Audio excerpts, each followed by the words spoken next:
ॐ श्रुतिस्मृतिपुराणानाम् आलयं करुणालयं नमामि भगवत्पादं शङ्करं लोकशङ्करं शङ्करं शङ्कराचार्यं केशवं बादरायणं सूत्रभाष्यकृतो वन्दे भगवन्तः पुनः पुनः निधये सर्वविद्यानां विजशे भवरोगिणां गुरवे सर्वलोकानां दक्षिणामूर्तये नमः।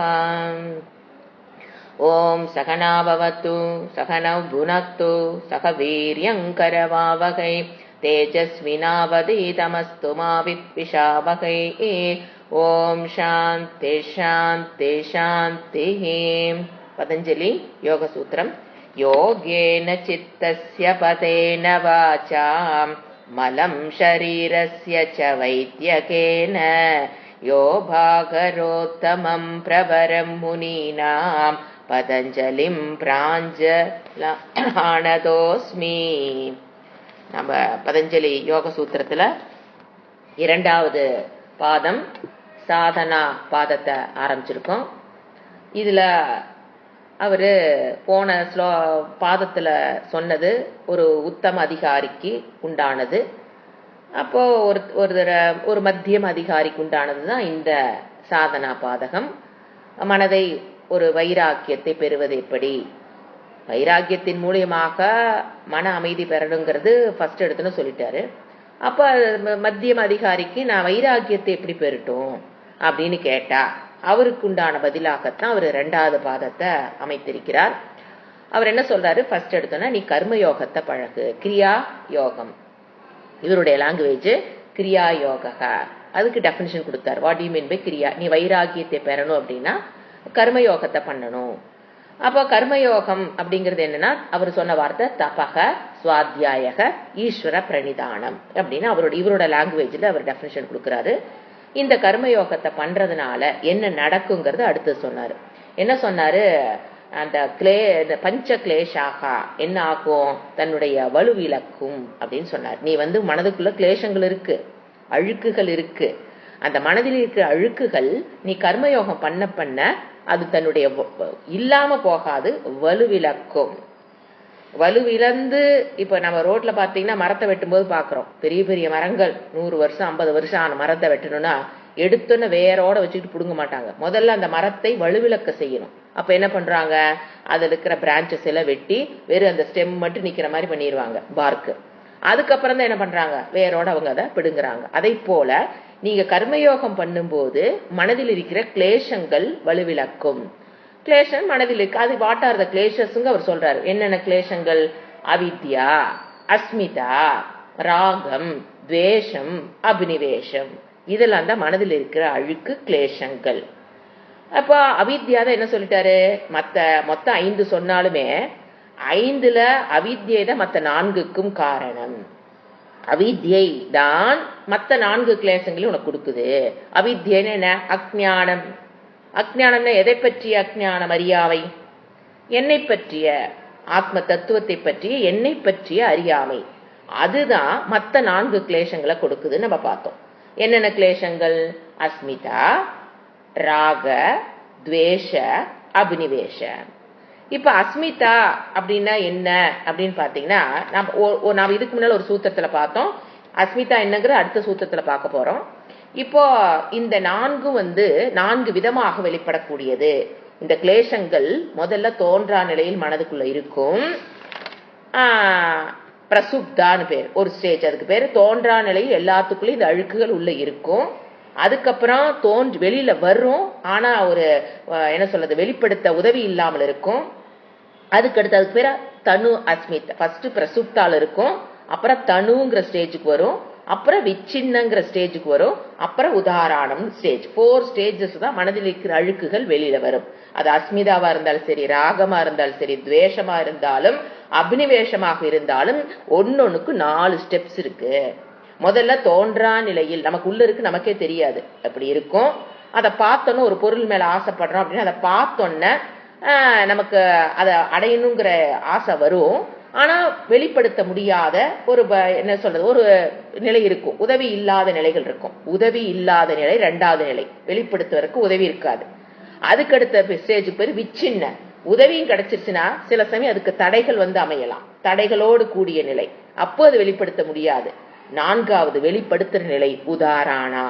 சோ நீங்க ராகம் எடுத்தாலும், துவேஷம் எடுத்தாலும், அஸ்மிதா எடுத்தாலும், அபினிவேஷத்தை எடுத்தாலும் 4 ஸ்டேஜஸ். ஃபர்ஸ்ட் பிரசுப்தா ஸ்டேஜ், வெளிப்படாத நிலை. தனுங்கிறது உதவி இல்லாத நிலை. விச்சின்னங்கிறது தடைகளோடு கூடிய நிலை. அது எல்லாம் விலகி தடையும் உதவியும் கிடைத்து தடைகளும் விலகிருச்சுன்னா அந்த ஆசை என்ன ஆயுது? ஸ்தூலமாக வெளிப்படுகிற நிலை உதாரணம். ஸ்தூலமாக மனதில் அது ஆசைங்கிறது நமக்கு ஆசைப்படுறோங்கிறது நமக்கு அப்பதான் தெரியும். இதைத்தான் ஒரு நாம எத்தனாவது இதுல வந்து நாம இத 4வது சூத்திரத்துல பார்த்தோம். இப்ப நம்ம படிக்க வேண்டியது 5வது சூத்திரத்தை நம்ம பார்த்துட்டோம். ஒரு ரிவைஸ் பண்ணிக்கலாம். என்ன சொல்றாரு 5வது சூத்திரத்தை பத்தி? என்ன சொல்றாருன்னா, அவித்யாக்கு டெபினிஷன் தான் 5வது சூத்திரம். அவித்யனுடைய வெளிப்பாடு எப்படி இருக்கும்? அவித்யான அறியாமை எப்படி டிஃபைன் பண்றது? அதனுடைய வெளிப்பாடு எப்படி இருக்கும்? எனக்குள்ள அறியாமை இருக்குது என்னை பற்றிய. அவித்யாங்கிறதுங்க ஒரு ஒரு உலகத்தில் இருக்கிற ஒரு வஸ்துவை பற்றிய அறியாமை அல்ல, ஆத்மாவை பற்றிய அறியாமை. ஆத்மான யாரு? என்னை பற்றிய அறியாமை இருக்கும்போது அதனுடைய வெளிப்பாடுகள் எப்படி இருக்குமாமா? ஃபர்ஸ்ட் அனித்யா, சுச்சி, துக்க, அனாத்மசு 4 வார்த்தை போட்டுறாரு. அனித்திய வஸ்துக்களை நாம் என்ன நினைச்சுட்டு இருப்போம்? நித்தியமாக அது காமிக்கும். என்னிடம் இருக்கிற அவித்யா, என்னிடம் இருக்கிற அஜ்ஞானம் நிலையற்ற உலகத்தில் இருக்கிற நிலையற்ற பொருள்களை நிலையானதை போல் காமிக்கும். அது என்ன வேணா எடுத்துக்கலாம் நீங்க. உலகத்தில் இருக்கிற உடல், நம்மளுடைய உடல், உறவு, சொந்தம், பந்தம், காசு, சொத்து, பத்து எல்லாமே என்னது? அனித்தியம். ஆனா நமக்கு அது எப்படி காமிக்குது? நித்தியமாக காமிக்கும். அடுத்தது அசுச்சி, சுத்தமற்ற, தூய்மையற்ற. இந்த மனம்ங்கிறது என்னது? தூய்மையற்ற ஒரு விஷயம். இந்த பிறப்பு என்பது பிறப்பு என்பது ஒரு தீட்டு. இறப்பை போல பிறப்பும் என்னது? ஒரு தீட்டு. ஆனா நம்ம என்ன நினைச்சுக்கிறோம்? அது தூய்மை. தூய்மையற்ற விஷயங்களை எப்படி காமிக்கும்? தூய்மையானதாக காட்டும். அதுதான் சரி. நம்ம வாழ்ந்து கொண்டிருப்போம். அஞ்ஞானம் இருக்கிற வரைக்கும் அனித்தியத்தை நித்தியத்தை பார்ப்போம், தூய்மையற்றதை தூய்மையாகத்தான் பார்ப்போம். அதுக்கு அடுத்தது துக்கம் தருகின்ற விஷயங்களை எப்படி பார்ப்போம் தெரியுங்களா? இது நமக்கு சுகத்தை தரும்னு பார்ப்போம். அது உண்மையில் துக்கத்தை தரக்கூடியது. ஆனா நம்ம எப்படி பார்ப்போம்? சுகம். இப்ப இன்னைக்கு ஸ்வீட்டு, தீபாவளி சமயம், அது நமக்கு இன்பத்தை தரும் நம்ம நோக்கி போறோம். ஆனா கடைசியா பாத்தீங்கன்னா அது என்னத்தான் தருது? ஒன்னா வெயிட் போடுவோம், இல்லையா கொலஸ்ட்ரால் உடம்புல அதிகமாகுது, ஏதோ ஒரு பிரச்சனை. அந்த அளவுக்கு நம்ம ஒர்க் பண்ண போறது. அத்தனை ஸ்வீட் சாப்பிடணும், அத்தனை கேலரி சாப்பிடணும்னு அர்த்தம். அத்தனை கேலரிக்கு நம்ம ஒர்க் பண்ணவா முடியும்? அப்ப என்ன ஆகும்? ஒன்னா வெயிட் போடுற மாதிரி காமிக்கும், இல்லையா அது இன்னும் வருகிற துக்கங்களை பின்னால காமி சொல்ல போறாரு. நான் ஷார்ட்டா சொல்றேன். எப்படி நீங்க எது எது சுகம் நினைக்கிறீங்களோ அதெல்லாம் துக்கத்துக்கு உண்டானதுன்னு எப்படி புரிஞ்சுக்கிறதுங்கிறது அவரே சொல்ல போறாரு. சோ ஜென்ரலா அவர் என்ன சொல்றாரு? எது எது துக்கத்தை கொடுக்குதோ அதை நீ எப்படித்தான் பார்ப்ப? சுகம் தருவதை போல் பார்த்துட்டு தான் அதுக்கு பின்னால ஓடிக்கொண்டிருப்போம். எப்போ? என்னை பற்றி அறியாம இருக்கிற வரைக்கும்.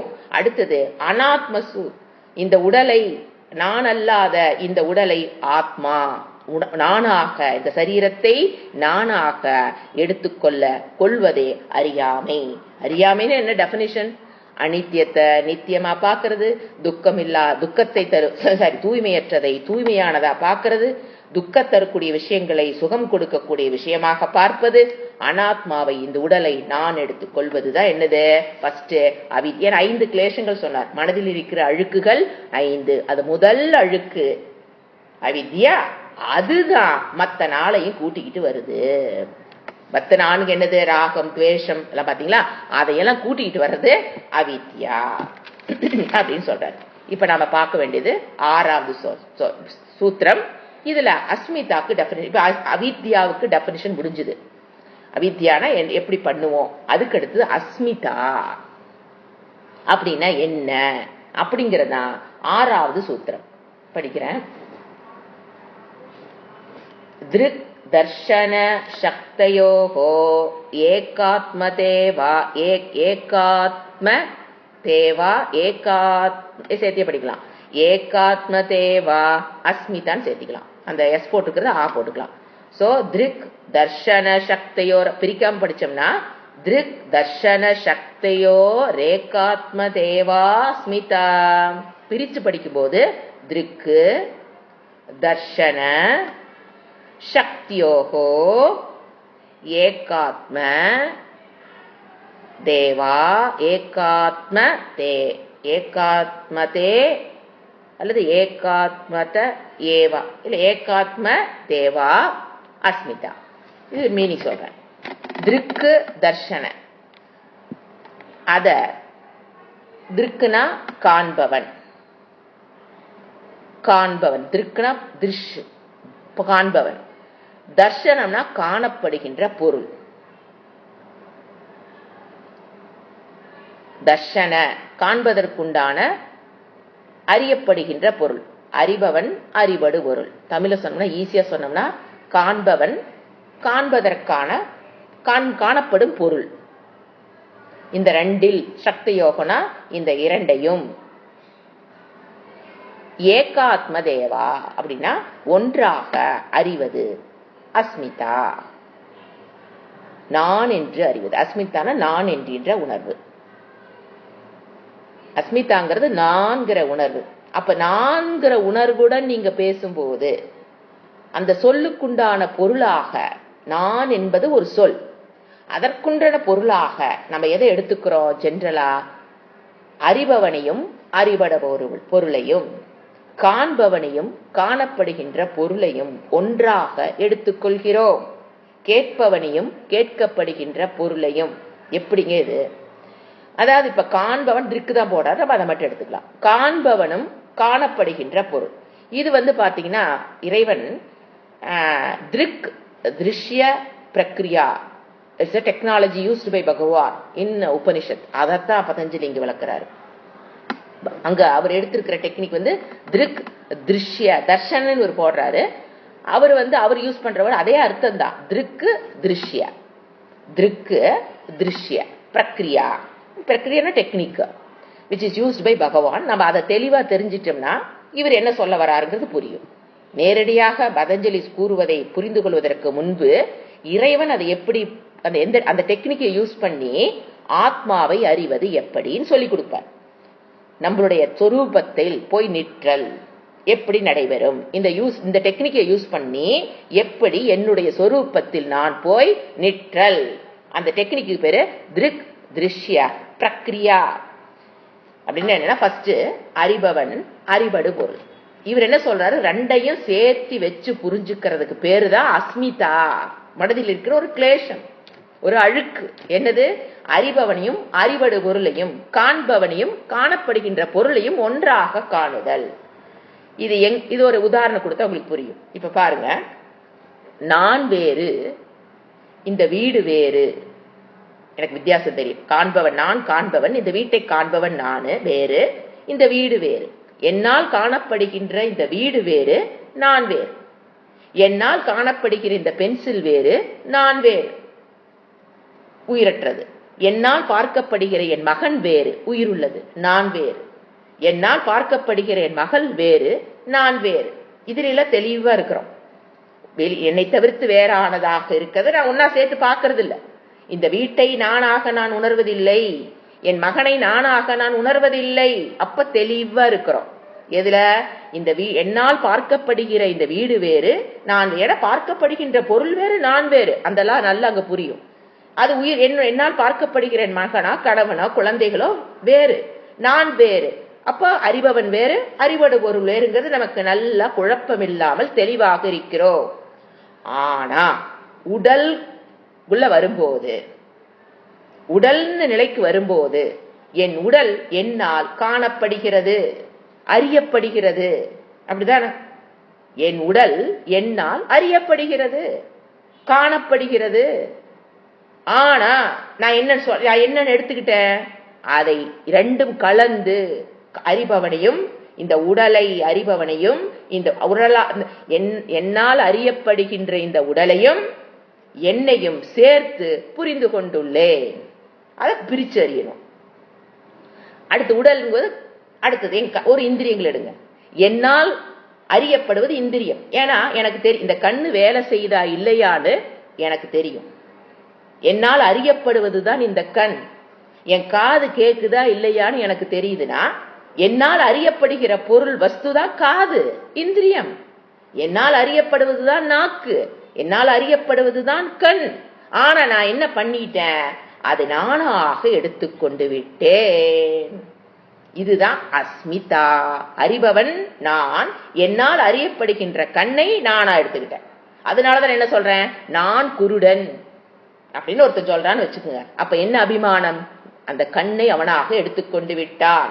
நான் செவிடு அப்படின்னு ஒருத்தன் சொல்றானா, எதை நானா எடுத்துக்கிட்டா, காதை அவனாக எடுத்துக்கொண்டான். அப்ப என்ன நடக்குது, காண்பவனையும் காணப்படுகிற பொருளையும் ஏக்கதா ஒன்றாக அறிதல் தான் தோஷம். நீங்க மனம் எடுங்க, மனது அதனுடைய தர்மம் என்ன, மனதனுடைய தர்மம் என்ன, ஒன்னா கவலைப்படும், இல்லையா சந்தோஷப்படும், இல்லையா ஒன்றை அறியும். மனம்னா மனம், புத்தி, சித்தம், அகங்காரம், நான்கே சேர்த்து எடுத்துக்கணும். அந்த மனம் என்ன பண்ணிட்டு இருக்கும், ஒன்னா எதையாவது அறியும், இல்லது சுகப்படும், இல்லது சில சமயம் துக்கமா இருக்கு, சில சமயம் துக்கமா இருக்கு, சில அறியும், சிலதெல்லாம் மறந்திருக்கும். இதெல்லாம் மனதனுடைய தர்மம். ஆனா நான் என்ன சொல்றேன், நான் மறந்துட்டேன், என் மனது மறந்துட்டு நாம் வேறுபடுத்தி காண்பதில்லை. ஏன்னா அந்த தர்மம், மறத்தல்ங்கிற தர்மம் மனதுக்கு சொந்தமானது. ஆனா நான் என்ன எடுத்து வச்சுக்கிட்டேன், நான் மறந்துட்டேன்னு நீங்க சொல்லும் போது, அறிபவன் நான், அறிவடு பொருள் என் மனம். ஆனா எப்படி சொல்றேன், நான் மறந்துட்டேன் போது நம்ம என்ன, அந்த இடத்துல வர தோஷம் தான் அஸ்மிதா, ஒன்றாக காணுதல். அறிபவனையும் அறிவடு பொருளான மனத்தையும் ஒன்றாக. அறிபவன் யாரு, ஆத்ம தத்துவம், மனதில் வெளிப்படுகிற அந்த ஆர்சி, அதுதான் அறிபவன். That is nothing but OC, original consciousness. அதுதான் நான். என்னால் பிரகாசப்படுத்தப்படுவதுதான் மனமே. மனதுக்கு உயிர் ஊட்டுபவளே நான் தான். ஆனா நான் என்ன சொல்றேன், மனம்னா எடுத்துக்கிறேனா, இதுதான் அஸ்மிதா. அப்புறம் மனம், புத்தி, சில சமயம் புத்தியை நானா எடுத்துக்கும். எனக்கு இது தெரியும், எனக்கு இது தெரியாது. ஆக்சுவலா புத்தி இருக்கிற தர்மம் தான் உன்னை அறிதலும் உன்னை மறத்தலும், அது புத்தியோட தர்மம். ஆனா நான் என்ன சொல்றேன், என் புத்திக்கு இது தெரியாது நம்ம சொல்றது இல்லை, எனக்கு தெரியாது, எனக்கு இது தெரியும். அப்படிங்கும் போது என்ன பண்ணிடுறோம், அறிபவனையும் அறிவடு பொருளையும் காண்பவனையும் காணப்படுகின்ற பொருளையும் ஒன்றாக எடுத்துக்கிறோமா இல்லையா, இதுதான் அஸ்மிதா. அப்ப என்ன சொல்லுவாரு, இதிலிருந்து உன்னை பிரித்து அறியணும். காண்பவனை காணப்படுகின்ற பொருளோடு சேர்த்து நீங்க அறியறீங்களா, அதை பிரித்து அறிதல். அதுதான் திருஷ்ய பிரக்ரியா மூலியமாக அவர் என்ன சொல்லுவார்னா, அந்த மனம் என்பதும் உன்னால் அறியப்படுகிறது, நீ மனம் அல்ல. மனதை கடந்து புத்தியை கடந்தவளாக சைத்தன்ய சொரூபமாக ஆத்மஸ்வரூபமாக இருப்பவள் நான் புரிஞ்சுக்கிறது தான் திருஷ்ய பிரக்ரியாவினுடைய எளிப்பு. அப்ப அந்த நான்கிறது என்னது, சத்தியம், ஞானம் அல்லது இருப்பாகவும் அறிவாகவும் எல்லையற்ற இருப்பாகவும் மாறாத அறிவாகவும் இருப்பவள் நான். It's a conscious being. I am a conscious being அப்படின்னு அறிகிறது. அதை தெரிந்து கொள்வதற்கு தான் இறைவன் உபனிஷத்துக்குள்ள கொடுக்கிற டெக்னிக்கு திருஷ்ய பிரக்ரியா. அதன் மூலமாக என்னை நான், என்னிடத்தில் நான் போய் நிற்றல். அதத்தான் இப்ப பதஞ்சலி எடுத்திருக்காரு. என்ன சொல்றாரு, இவர் வேர்டு மட்டும் மாத்துறாரு, திருக்கு அதே வச்சுக்கிட்டாரு. தர்ஷனங்கிறதுக்கு அங்க திருஷ்யம்ங்கிற வேர்டு பகவான் யூஸ் பண்ணாரு இறைவன். இங்கு இவர் என்ன சொல்றாரு, தர்ஷன. ரெண்டையும், காண்பவனையும் காணப்பட பொருளையும் ஒன்னா எடுத்துக்கிறேன் பாத்தீங்களா, மனதில் இருக்கிற அழுக்கு. இது எதனால வந்தது, அஜ்ஞானம். அவித்யா தான் ஃபர்ஸ்ட் போட்டார். கிளேஷங்களை ஃபர்ஸ்ட் என்ன போட்டாரு, அஜ்ஞானம், அவித்யா. அவித்தியினுடைய வெளிப்பாடுதான் அஸ்மிதா. புரிஞ்சுங்களா? அடுத்த சூத்திரம், 7வது சூத்திரம். ஒன்னா விளக்கிட்டு வர்றாரு, எல்லா கிளேஷங்களையும் விளக்குறாரு. ஃபர்ஸ்ட் அவித்யா என்னன்னு சொல்லிட்டாரு, இப்ப நம்ம அஸ்மிதானா என்னன்னு பார்த்துட்டோம். அடுத்தது ராகம். வாட் இஸ் ராகம்? டெஃபினிஷன் ஃபார் ராகம், சுகானுஷயி ராக. ராகத்துக்கு இவர் டெஃபினிஷன் கொடுத்ததுனால நீங்க பாருங்க, கிருஷ்ணர்கோட பகவத்கீதையில் ராகத்துக்கு துவேஷத்துக்கு டெஃபினிஷன் கொடுக்கலை. வேற எந்த ஆச்சாரியர்களும் ராகத்துக்கு டெஃபினிஷன் கொடுக்கல. ஏன் கொடுக்கல அப்படின்னா, இவர் ஆல்ரெடி கொடுத்துட்டாரு. அதனால கிருஷ்ணர் என்ன பண்ணாரு, கொடுக்கல. இவருதான் டெஃபினிஷன். ராகத்துக்கு டெஃபினிஷன் எடுத்தீங்கன்னா இங்க மட்டும்தான் இருக்கும். வாட் இஸ் ராகம்? தடவை வார்த்தை படிச்சிருப்போம், ராகம் துவேஷம், ராகம் துவேஷம். ராகம்னா என்ன? சூத்திரத்துல சும்மா 2 வேர்டுல சொல்றாரு, கதையெல்லாம் அளக்கிறது இல்ல, 2 வேர்டு. ராகம்னா என்ன? சுகானுஷயி ராகஹ. really loaded words. ஒரே வேர்டு தான், ஆனா அதுக்குள்ள அர்த்தம் அத்தனை இருக்குது. சுகானுஷயி ராகஹ, சுகானுஷயி ராகஹ. எவ்வளவு ஈஸி பாருங்க. அப்போ பிரிக்கும் போது, பிரிக்காம நான் சொல்றேன், பிரிக்கும் போது சுக்க அனுஷயி ராகஹ. எப்படி பிரிக்கிறத? சுக்க ஆ போட்டுக்கணும், அனுஷயி ராகஹ. அப்படின்னா இன்பத்தில், இன்பத்தை, சுகம்னா இன்பம் எழுதிக்கலாம். சுகம்னாலும் தமிழ்ல சுகம்னாலும் உங்களுக்கு புரியும், இன்பம் எழுதிக்கலாம் சுகம். அதை நாடுவது. அனுஷயினா அது பின்னால போறது. அனுராதா யாரு? கிருஷ்ணருக்கு பின்னால போனா அவருக்கு பேர் என்ன? அனு மீன்ஸ் டு ஃபாலோன்னு அர்த்தம். அனுஷயி எதுக்கு பின்னால? இன்பத்துக்கு பின்னால் செல்வது ராகஹ. இது நீங்க சிந்திச்சு பாருங்க, ராகம்னு என்னன்னு புரியும். அதாவது ஒரு பொருள் நம்ம அனுபவிக்கிறோம். டெஃபினிஷன் எழுதிட்டீங்களா? இன்பத்தை நாடுவது, சுகத்தை நாடுவது ராகஹ. ராகம்னா பற்றுன்னு எழுதிக்கலாம். தமிழ்ல ராகத்துக்கு என்ன எழுதுறது? பற்றுன்னு எழுதிக்கீங்க. இன்பத்தை நாடுவது பற்று, அப்படி வேணா எழுதிக்கீங்க. இப்ப நாம ஒரு பொருளை ஒரு தடவை டேஸ்ட் பண்றோம். டேஸ்ட் பண்ணும்போது நமக்கு என்ன கிடைக்குது? ஒரு சுக அனுபவம் கிடைக்குது இல்லைங்களா? இப்போ ஒரு குலோப் ஜான் சாப்பிட்றோம், அப்போ we enjoy the taste. The sweetness of gulab jaan is enjoyed by me. அது சுகம். அதான் சுகம்னா அது இந்திரிய சுகம். அது சாப்பிட்டோம். சாப்பிட்டதுக்கு அப்புறம் மறுபடியும் சாப்பிடணும்னு அந்த ஆசை வருது பாத்தீங்களா? அந்த இன்பத்தை, அந்த ஸ்வீட் சாப்பிடும் போது எனக்கு அந்த ஸ்வீட்டை விட எனக்கு எதுல நான் அட்டாச் பாத்தீங்கன்னா, அதனால நான் ஒரு சுகத்தை அனுபவிச்சிருப்பேன். சுகம் அனுபவிக்கிற இடம் இந்திரியம் இல்லைங்களா? அந்த ஸ்வீட்டு அந்த இந்திரிய சுகத்தை எனக்கு கொடுக்குது. இந்திரிய சுகத்தை எப்படி நீங்க அனுபவிக்கிறீங்கன்னா, விருத்தி, எண்ணங்கள் மூலியமாகத்தான் நான் சுகத்தை அனுபவிக்கிறேன். ஏன்னா மனம்தான் சுகத்தை அனுபவிக்குது, மனம் தானே துக்கத்தை அனுபவிக்குது. மனம் ஒன்னு அனுபவிக்கணும்னா என்ன ரூபத்துக்கு வரணுது? விருத்தி, தாட் ஃபார்ம். மனம் அப்ப என்ன தாட் வருது நமக்குள்ள? சுக விருத்தி. குலோப் ஜான நீங்க எடுத்து வாயில போட்டோன்ன அதனோட டேஸ்ட மனம் அனுபவிக்குது. எப்படி அந்த ஞானம் ஏற்படுது? அந்த டேஸ்ட பற்றிய ஞானம், அறிவு ஏற்படுது. அந்த விருத்திக்கு பேரு சுக விருத்தி. ஒன்ஸ் ஃபர்ஸ்ட் டைம் நீங்க சாப்பிடுறீங்க, ஃபர்ஸ்ட் டைம் அந்த விருத்தி உங்களுக்குள்ள ஏற்பட்டுருச்சு, சுக விருத்தி ஆச்சுங்களா? இப்ப அதுக்கு பேர் ராகம் அல்ல. ஃபர்ஸ்ட் டைம் சாப்பிடுறீங்க, அதை பற்றிய ஞானம், அதை பற்றிய சுக விருத்தி உள்ள ஏற்பட்டுருச்சு. இந்த மாதிரி டேஸ்ட் குலோப் ஜான் அப்படிங்கும் போது அது எண்ணம், தாட்டாகத்தான் இருக்கும். அது என்ன பண்ணும்? நீங்க ஸ்வீட்டை சாப்பிட்டு முடிச்சிருப்பீங்க, அந்த பதிவு மனதில் இருக்கும். இருக்குதா?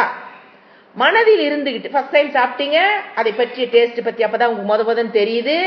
அந்த ஸ்வீட் சாப்பிட்டு முடிக்கிற கர்மம் முடிஞ்சிருக்கும். ஆனால் அந்த ஸ்வீட்னஸ் என்ன இருக்கும்? மனதில பதிந்திருக்கும்.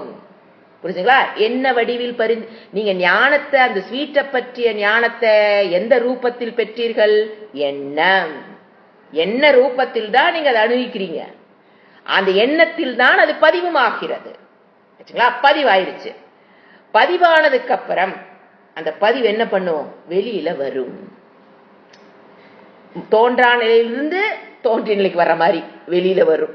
ஆள் மனதிலிருந்து அப்படி வெளியில வரும். வந்தோன்ன நமக்கு என்ன தோணுது? மறுபடியும் அதை அனுபவிக்க வேண்டும் நினைக்கிறேன். பாத்தீங்களா? தட் இஸ் ராகம்.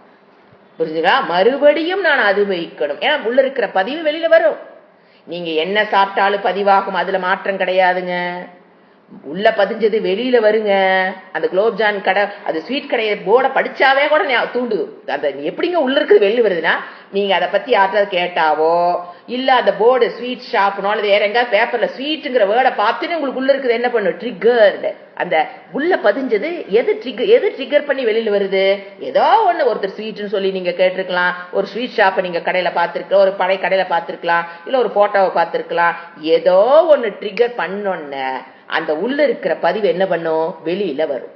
வந்தோன்ன இப்ப ராகம்னா என்னன்னா அந்த இடத்துல இருந்த ராகம் அதை நான் மீண்டும் அனுபவிக்கணும் நீங்க நினைச்சீங்கன்னா அதுக்கு பேரு பற்று. அதுக்குதான் ராகம்னு பேரு. அனுஷயி. ஏன் அனுஷயி? ஆல்ரெடி அனுபவிச்சது அதை மறுபடியும் அனுபவிக்கணும்னு நினைக்கிறேன். அதனால அனுஷயிங்கிற வேர்டு போடுறாரு. அதை ஒரு தடவை அனுபவிச்சு அதப்ப ஞானம் தான் ஏற்பட்டிருக்கும். அப்ப பற்றெல்லாம் வராது. ஃபர்ஸ்ட் டைம் நீங்க குலோப்ஜான் சாப்பிடும்போது அதுக்கு பேரு பற்றெல்லாம் இல்ல. அது பதிஞ்சு அது வெளியில வரும்போது நான் மறுபடியும் அதை அனுபவிக்கணும் நீங்க நினைக்கிறீங்க பாத்தீங்களா? I want gulab jamun again and again and again போது அது என்ன ஆயிருது? ராகம். இன்னொன்னு சாப்பிடணும், இன்னொன்னு சாப்பிடணும், இன்னொன்னு சாப்பிடணும். அனுஷயி அனுஷயி அனுஷயி. அழகான வேர்டு சமஸ்கிருதத்துல அனுஷயி. அதுக்கு பேருதான் ராகம். I want, I like it, I want it. இது சரஸ்வதி சுவாமி சொல்ற. இது ஈஸியா புரிஞ்சுக்கிறது. I like it, I want it. எனக்கு பிடிச்சிருக்கு, அது வேணும். அவ்வளவுதான். வேற ஒரு ரீசன் கிடையாது. எனக்கு பிடிச்சிருக்கு, அது வேணும். எனக்கு அந்த அந்த சுகவிருத்தி, அந்த குலோப்ஜானால் உண்டு பண்ண சுகவிருத்தி நான் மறுபடியும் மனதில் உண்டாகணும். அவ்வளவுதாங்க. குலோப்ஜானால் உருவாகின ஒரு சுகவிருத்தி தாட், எனக்கு அந்த எண்ணம் மறுபடியும் உருவாகணும். அப்படிங்கிறது தான் ராகம். புரிஞ்சுங்களா? அடுத்தது எவ்வளவு அழகான டெபினிஷன் பாருங்க. தொடர்ந்து வரணும், அதுதான் பற்று. I want it, I want it, I like it, I want it, I want it, I want it, I want it. மறுபடியும் மறுபடியும் அதை அனுபவிக்கும் போதுதான் அது ஆசையாக மாறி, பாருங்க அந்த ராகம் எங்க கொண்டு விடுது? ஆசை. அப்புறம் இன்னும் கொஞ்சம் ஓவரா போனா பேராசை. அதுதான் இல்லையா? பேராசை. இப்ப அந்த ராகம் தான் உங்களை எங்க கூட்டிட்டு போகுது? ஃபர்ஸ்ட் அதை பற்றிய ஞானம் ஏற்படும். அப்புறம்தான் அதை பற்றிய ஐ வாண்ட் இட்ங்கிற அந்த பற்று ராகம் வரும். அந்த ராகம் தான் என்னது? ஆசை. ரெண்டும் ஒண்ணுதான், ஆசை. அதை நீங்க தொடர்ந்து செய்ய செய்ய அது என்னவா மாறும்? பேராசை. இதுவே மனதில் இருக்கிற ஒரு, இப்ப நம்ம என்ன படிச்சுட்டு இருக்கிறோம்? மனதில் இருக்கிற ஒரு தோஷம். இந்த மாதிரி திருப்பி திருப்பி நமக்கு வேணும் வேணும்னு நினைக்கிறது தோஷம். இது ஏன் வருது? மனம் பூர்ணமாக இருந்திருந்தால் இந்த பிரச்சனையே வராது. நீங்க சாப்பிட்டு இருப்பீங்க, மனம் பூர்ணமான ஒருத்தர் ஆச்சா, அவர் சாப்பிட்டு இருக்காரு. சாப்பிட்டு அந்த பதிவு உள்ள இருக்கும், அவருக்கு வெளியில வரும். இதுல ஈஸ்வர படைப்பு. அவரு சாப்பிட்டு ஒருத்தர் அபூர்ணக, ரெண்டு பேர்த்து எடுத்துங்க. ஒருத்தர் பூரண மன நிறைவை பெற்றவர், ஒருவர் அபூர்ண மன. பூர்ண மன நிறைவு எப்ப வரும்? தான் யாருங்கிற ஆத்ம ஞானத்தை பெற்றாதான் பூரணமான மன நிறைவை நம்ம அடைய முடியும். அதை அடைந்தவர் அந்த ஸ்வீட்டை சாப்பிடுறாரு. அப்புறம் ஃபர்ஸ்ட் டைம் சாப்பிடுறாரு, அவருக்கு அது பதிவாகுது. அதுவும் ஏதோ ஒரு அவருக்கு ட்ரிகர் பண்ணி அது வெளியில வரும். ஆனா அந்த வெளியில வந்தோன்ன அவருக்கு என்ன நிலைன்னு பாத்தீங்கன்னா, அந்த ஸ்வீட்டை சாப்பிட்டு தான் நான் சந்தோஷத்தை பெறணும், இந்த ஸ்வீட்டை சாப்பிடலினா நான் துக்கம் ஆயிருவேங்கிற கவலை அவருக்கு கிடையாது. பூரணம். இந்த ஸ்வீட்டை சாப்பிட்டா தான் என் மனம் பூரணமாகணும், இந்த ஸ்வீட் கிடைக்கலினா நானு துக்கத்துக்கு போயிருவேன், அபூர்ணமாயிருவேங்கிறது அவருக்கு கிடையாது. ஏன்? ஆல்ரெடி அவர் என்னது? பூர்ணக. பூர்ண கும்பம் வைக்கிறாங்க பாத்தீங்களா? குடம் ஃபுல்லா தண்ணி. நீங்க மேல கொண்டு தண்ணி ஊத்தினாலும் அது என்னதான் பண்ணிட்டு வரும்? வெளியில தான் ஒழுகும். அது உள்ள கொள்ளாது, மனம் கொள்ளாது. மனம்ங்கிறது பூர்ண குடத்து போல, அது மனம் கொள்ளாது. சோ அவரு அந்த குலோப்ஜானை சாப்பிடுறாரு, அவருக்கு பதிவாகுது, அதுவும் ட்ரிகர் ஆகுது, அதுவும் வெளியில வரும்போது அவர் என்ன ஸ்டேட் இருப்பாரு? டேஸ்ட் நல்லா இருந்தது, கிடைச்சா சாப்பிடலாம், இல்லையா இல்ல. அவர் அதனால டிஸ்டர்ப் ஆக மாட்டார். ஏன்? பூர்ணகா. ஆனா அஞ்ஞானி, அபூர்ண மனதை உடையவன். நான் இந்த சரீரம் நினைச்சுக்கிறானா? இந்த சரீரத்துல குறையெல்லாம் என்னது நினைச்சுக்கிறானா? எப்பவுமே என்ன புத்தி? குறைகுடம். அஞ்ஞானியோட மனம் எப்பயுமே எப்படித்தான் இருக்கும்? குறைகுடம். குறைகுடம் என்ன பண்ணும்? தழும்பும். அப்ப குறைகுடத்துல என்ன படும்? ஆசை தோன்றும். மனம் குறையாக இருக்கும்போது, வயிறு காலியா இருக்கும்போது எப்படி ஆசை தோன்றுதோ அதே போல் மனம் குறைவாக இருக்கும்போது ஆசை தோன்றும். அப்போ அந்த பொருள் கிடைக்கலீனா துக்கத்துக்கு போயிடறான். ஏன்? அந்த பொருள் வந்தாதான் நான் சந்தோஷமா இருப்பேன், அந்த குலோப்ஜான் வள்ளினான துக்கத்துக்கு போயிருவேன். அப்படிங்கும் போது அவன் disturbed by the presence and absence of gulab jamun. But ஞானிக்கு the presence and the absence of the gulabjan will not disturb his mind. The presence இருக்கலாம், he'll take and enjoy. Absence, okay. So the presence and the absence of the gulabjan will not affect the ஞானி's mind. It will not disturb him. ஆனா அஞ்ஞானிக்கு, தன்னை பற்றி அறிவு இல்லாதவனுக்கு குலோப்ஜான் வந்தா தான் மனம் பூர்ணமாகும். Gulab jamun வல்லினா the presence and absence disturbs him. வந்தா சந்தோஷமா இருப்பேன், பூர்ணமாயிரும், எனக்கு சாப்பிட்டா தான் எனக்கு சந்தோஷம் சொல்றமா இல்லையா? சாப்பிடலீனா கிடைக்கலீனா எனக்கு துக்கம் சொல்றமா இல்லையா? இது எதனால வந்தது? என்னை பற்றி அஜ்ஞானம் இருப்பதனால, மனம் அபூர்ணமாக இருப்பதனால, இந்த குலோப்ஜான் வந்தாத்த என் மனம் பூர்ணமாக நான் நினைக்கிறதுனால நமக்கு என்ன வருது? கிடைக்கலின்னு ஐயோ என் மனம் பூர்ணமாகலிங் போது துக்கம். இதத்தான் அவர் சொல்றாரு. இப்ப ராகம் பார்த்துட்டோமா? அடுத்தது என்ன அஸ்மிதா? சாரி அஸ்மிதா ராகம். அடுத்தது துவேஷம், கிளேஷாக. அடுத்த கிளேஷம் என்ன? துவேஷம். டெஃபினிஷன் ஃபார் துவேஷம். இதை இன்னும் அழகா சொல்ல போறாரு பாருங்க. என்னன்னு? துக்கானுஷயி துவேஷக. அங்க சுகானுஷயி ராகக. வெரி சிம்பிள் டெஃபினிஷன், பட் எவ்வளவு அர்த்தமா இருக்குன்னு பாருங்க. துக்கானுஷயி துவேஷக எழுதிங்க. துக்கானுஷயி துவேஷக மீனிங்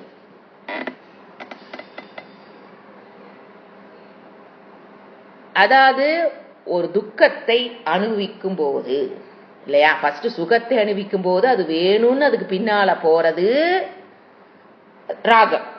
இது துவேஷம்னா என்னன்னாங்க வெறுப்பு, துன்பம். அதாவது வெறுப்புனா என்னன்னா ஒரு துன்பம் ஏற்படும் போது, ஒரு துன்பத்துக்கு ஆசைக்கு எதிர்மறையான ஒரு வெறுப்பு, இதுக்கு ஆசைக்கு எதிர்மறையான ஒரு செயல் என்னது? ஒரு துன்பத்தை, ஒரு துயரத்தை அனுபவிக்கிறோம்னு வச்சுக்கலாமே. அது யாரா கொடுத்ததா இருக்கலாம் அல்லது இயற்கையா வந்ததோ, எப்படியோ ஒண்ணு ஒரு துன்பத்தை அனுபவிக்கும் போது, அப்போ நம்ம எந்த விருத்தியில நாம அதை அனுபவிக்கிறோம்? துக்க விருத்தி. அப்படிதானே? ஃபர்ஸ்ட் சுக விருத்தியில அனுபவிச்சோம், அது நமக்கு பிடிச்சது, மீண்டும் வேணும்னு நினைச்சோம். இங்க துக்கம். துக்கத்தை எப்படி நீங்க அனுபவிக்கிறீங்க? துக்க விருத்தி, துக்க எண்ணம் மனதில் தோன்றும் போது அது ஒரு வேதனை. அது எனக்கு பிடிக்கல, அது எனக்கு வேண்டாம், துவேஷம். அதன் மேல் ஒரு வெறுப்பு. அதாவது துக்கத்தான ஒரு நிகழ்வு நடக்கும் போது என் மனதில் ஒரு துக்க விருத்தி வருது. அந்த துக்க விருத்தி எனக்கு எதை கொடுக்குது? வேதனையை கொடுக்குது. அந்த வேதனையை வெறுத்தல், அதான் என்னது?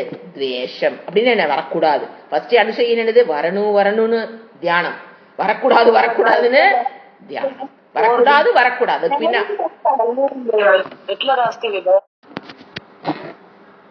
அது துக்க அனுசையன், அனுசையி வேர்டு போடுறாரே அப்படின்னா துவேஷக. அந்த துக்கம் மீண்டும் என்ன சொல்லுது?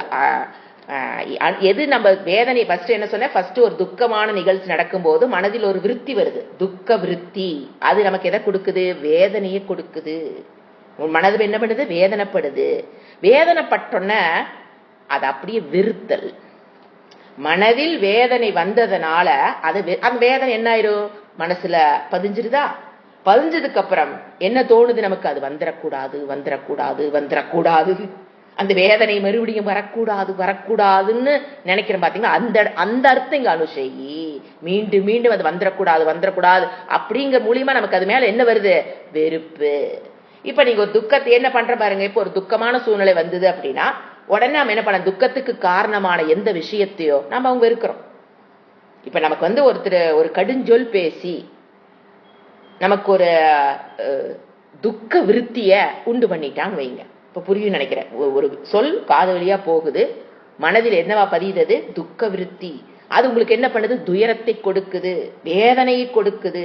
கொடுத்தொன்ன யாரு திட்டினா, யாரு அந்த துக்கத்திற்கு காரணம் தேடும் மனம். கண்டுபிடி கண்ணு முன்னாடி திட்டுறாங்க, இவங்கதான் காரணம்னு மனம் முடிவு பண்ணுன வெறுப்பு. இதான் துவேஷத்துக்குண்டான டெஃபினிஷன். ஏன் வருது வெறுப்புங்கிறது? ஏன் வருது? அதான் சொல்லுவேன் நான். ஒருத்தரை நாம வெறுக்கிறோம்னா ரூட் காசு மனதில் இருக்கிற வேதனை, அதுதான் வெறுப்பா மாறுது. அவங்க காரணம்னு சொல்ல முடியாது. மனதில் இருக்கிற வேதனை, அவங்க சொன்ன சொல் எனக்கு ஒரு வேதனையை உண்டு பண்ணும் போது அது வெறுப்பாக அது வெளிப்படுகிறது. அதை தொடர்ந்து வருவது, அந்த வெறுப்பை தொடர்ந்து வருவது அதான் சரி, வேதனையை அனுசெய், வேதனையை தொடர்ந்து வருவது வெறுப்பு. சுகத்தை தொடர்ந்து வருவது ராகம். துக்கத்தை தொடர்ந்து வருவது வெறுப்பு. தொடர்ந்து வருவதுன்னு பாருங்க. இதான் அனுசைங்கிற வேர்டு எப்படி மேட்ச் பண்றோம். சுகத்தை தொடர்ந்து வரணும்னு நினைக்கிறது ராகம், துக்கத்தை தொடர்ந்து வருவது வெறுப்பு. புரிஞ்சுங்களா? இதுதான் டெஃபினிஷன் ஃபார் துவேஷம். அடுத்தது 9வது சூத்திரம். இப்ப என்ன முடிஞ்சது? அவித்யா முடிச்சிட்டோம், அஸ்மிதா முடிச்சிட்டோம், ராகம் முடிச்சிட்டோம், துவேஷம் முடிச்சிட்டோம். அடுத்தது அபினிவேஷம். அபினிவேஷம்னாங்க ஜென்ரலா மரண பயம், அப்படிதான் ஜென்ரல் அர்த்தம். இது வாழ்க்கையில் மீது இருக்கிற ஒரு மோகம் கூட எடுத்துக்கலாம், ஒரு குழப்பம், அது அப்படியும் கூட எடுத்துக்கலாம். இப்ப இந்த டெஃபினிஷன் படிக்கிற பாரு. 9வது சூத்திரம். ஸ்வ ரசவாகி விதுஷோபி ததாரூடோ அபினிவேஷஹ. ஸ்வரசவாகி முக்கியமான வேர்டு. ஸ்வரசவாகி விதுஷோபி ததாரூடோ அபினிவேஷஹ. ஸ்வரசவாகி விதுஷோபி, விதுஷஹ அபி அத விதுஷோபி ததாரூடோ அபினிவேஷஹ. எப்படி பிரிக்கணும்?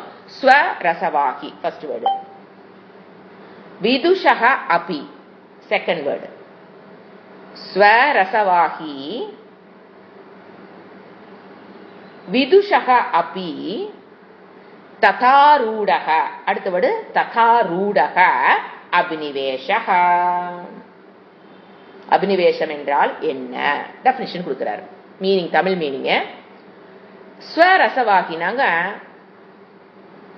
ஒரு மோகம், இந்த வாழ்க்கையின் மீது இருக்கிற ஒரு மோகம். இதே வாழ்க்கை மீது என்ன மோகம்? நான் எப்பவுமே உயிரோடு இருக்கணும், நான் இல்லாம போயிடக்கூடாது, அதான் மோகம், குழப்பம். பிறந்தவங்க எல்லாம் இறந்துதான் ஆகணுங்கிறது கண்ணு முன்னால பார்த்துட்டு இருக்கிறோம். ஆனா என்னது? குழப்பம் இருக்கா இல்ல? வாழ்க்கையின் மீது இருக்கிற ஒரு குழப்பம், மோகம். இந்த மோகம், குழப்பமானது வாழ்க்கை நிலையானது, நிலையா இருக்கணும் அப்படிங்கிற மோகம் யார கூட பாதிச்சிருது? விதுஷகா அபி, அறிவாளிகளையும் கூட, அவர்களிடம் கூட. ததாரூடக, விதுஷகனா அறிவாளி, அவனிடம் கூட. ததாரூடகனா இயல்பா இருக்குது, அவன் எங்கேயும் போய் அதை சம்பாதிச்சுட்டு வரல. அறிவாளியாக இருந்தாலும் இயல்பாகவே இருப்பது அபினிவேஷம். மரண பயம் என்பது இப்ப என்ன சொல்ல வராரு? வாழ்க்கையின் மீது இருக்கிற ஒரு மோகம் என்பது அறிவாளிகளிடம் கூட இயல்பாக இருப்பது, அதுக்கு பேரு அபினிவேஷம். வாழ்க்கை பற்றி ஒரு மோகம் தான் அபினிவேஷம், குழப்பம், தடுமாற்றம், வாழ்க்கையினுடைய ஜீவிதத்தை பற்றிய ஒரு குழப்பம். அதத்தான் என்ன சொல்லுவா? மரண பயம். இப்போ யமதர்மராஜா சொல்லுவாரு உபனிஷத்துல, என்ன சொல்லுவாரு? கட்டோபனிஷத்துல அவர் என்ன சொல்லுவார் பாத்தீங்கன்னா, இந்த மரண, அதாவது எந்த 4 புருஷார்த்தங்கள்ல ஃபர்ஸ்ட் புருஷார்த்தம் என்ன? அர்த்த. 2வது புருஷார்த்தம் காம. 3வது புருஷார்த்தம் தர்ம. 4வது புருஷார்த்தம் மோட்சம், இல்லைங்களா? இந்த ஃபர்ஸ்ட் 3 புருஷார்த்தத்தை நாடி போயிட்டு இருக்கிறவங்களுக்கு மரண பயம் தவிர்க்க முடியாது. அர்த்தம்னா வாழ்க்கையோட தேவையை வாழ்க்கையினுடைய நெசசிட்டிஸ் ஆஃப் லைஃப் தேடுறது, அடுத்தது இந்திரிய சுகத்தை தேடுறது, அடுத்தது தர்மத்தை பண்ணி புண்ணியத்தை தேடுறதுங்கிறதுல மட்டும் போயிட்டு இருக்கிறோம்னா மரண பயம் தவிர்க்க முடியாது. அது சுபாவமாக அவனுக்குள்ள இருக்குது, அது அவன் ஒர்க் அவுட் பண்ணி தான் தீக்கணுமே தவிர அது தவிர்க்க முடியாது. யாரு மோட்சங்கிற புருஷார்த்தத்துக்கு வராங்களோ அவங்களுக்கு மரண பயம் கிடையாது. யமதர்மராஜா சொல்றது அது. இப்ப இங்க வருவோம். இப்ப மரண பயம் சுபாவமாக இயல்பாக இருக்கிற இயல்பாக வித்தவுட், அதாவது இப்ப ஒரு கிளேஷங்கள் எப்படி வருது? ஒரு ராகம் எப்படி வந்தது? குலோப்ஜானுங்கிற அந்த ஞான டிரான்சாக்சன் நடந்ததுனால குலோப்ஜான் மேல ஒரு ராகம் வந்தது. வெறுப்பு, நம்ம ஒருத்தர் திட்டினாங்க, அது ஒரு டிரான்சாக்சன் நடந்தது, காது ஒரு ஞானம் ஏற்பட்டது, அவர் திட்டின வார்த்தைகள், அதனால நமக்கு வெறுப்பு வந்தது. இதெல்லாம் புரிஞ்சுக்க முடியுது. மரண பயம் எப்படி வருது? எந்த டிரான்சாக்சன் மூலியமா மரண பயம் வருதுன்னா, எந்த டிரான்சாக்சன் மூலியம் மரண பயம் வருவதில்லை. இயல்பாக சுபாவமாகவே ஒரு ஜீவராசிகளுக்குள்ளும் அது இருக்குது. அது பிளான்டா இருந்தாலும் சரி, அனிமலா இருந்தாலும் சரி, மனிதர்களாக இருந்தாலும் மரண பயம்ங்கிறது கூடவே இருக்கிற ஒரு சொத்து, சம்பாதிக்க இல்லாம தானா கிடைத்த ஒரு சொத்து. ஏன்னா ராகத்வேஷம்ல பாத்தீங்கன்னா டிரான்சாக்சனுக்கு அப்புறம் தான் அதிகமாகும். without doing, not by because of transaction I get மரண பயம். அப்படின்னா என்ன காரணம்னா, இதற்கு முன்பு நாம் பல ஜென்மங்கள், கோடான கோடி ஜென்மங்கள் பிறந்திருக்கிறோம் என்றால் என்ன பண்ணியிருப்போம்? இறந்திருப்போம். அந்த ஒரு இறப்பும் நடைபெறும் பொழுது அது பயமான ஒரு அனுபவம் இல்லைங்களா? சுகமான அனுபவம் என்ன? பயம். வேதனை கொடுக்குதுங்கிறத விட ஒரு பயம் இருக்கும். மரணம் என்பது ஒரு பய அனுபவம். அது ஒவ்வொரு சரீரத்திலும் நடந்து, நாம இதுக்கு முன்னால புலியா இருந்திருக்கலாம், யானையா இருந்திருக்கலாம், புல்லா இருந்திருக்கலாம், பூடா இருந்திருக்கலாம், விக்ஷமா இருந்திருக்கலாம், மரமா இருந்திருக்கலாம், ஆடா இருக்கலாம், மனிதனாக இருந்திருக்கலாம். எல்லாம் ஒரு சரீரம். ஒரு சரீரத்திலையும் இறப்புங்கிற அந்த பயம் ஏற்பட்டு ஏற்பட்டு ஆள் மனதில் அது பதிந்துள்ளது. Impressions of about death. The பயம், the fear of death is எங்க இருக்குது? பிறக்கும் போதே ஆல்ரெடி இத்தனை ஜென்மத்தில். ஏன்னா மனம் is carried over from body to body இல்லைங்களா? ஒரு சரீரம் டு ஒரு சரீரம் மனம் இஸ் கேரிட் ஓவர். அப்போ அது மனம் கேரி ஆயிட்டே வரும்போது அதுல திருப்பி திருப்பி பதிஞ்சது என்னது? மரண பயம். ஒரு சரீரத்திலும் மரண பயம், மரண பயம், மரண பயம், மரண பயம் போது ஒரு ஜீவனும் பிறக்கும் போது, அது மரமா இருந்தாலும் செடியா இருந்தாலும் அந்த மரண பயத்தோடு தான் என்ன பண்ணுது? பிறக்கிற அந்த இம்ப்ரெஷன்ஸ் அங்க உள்ள இருக்கு.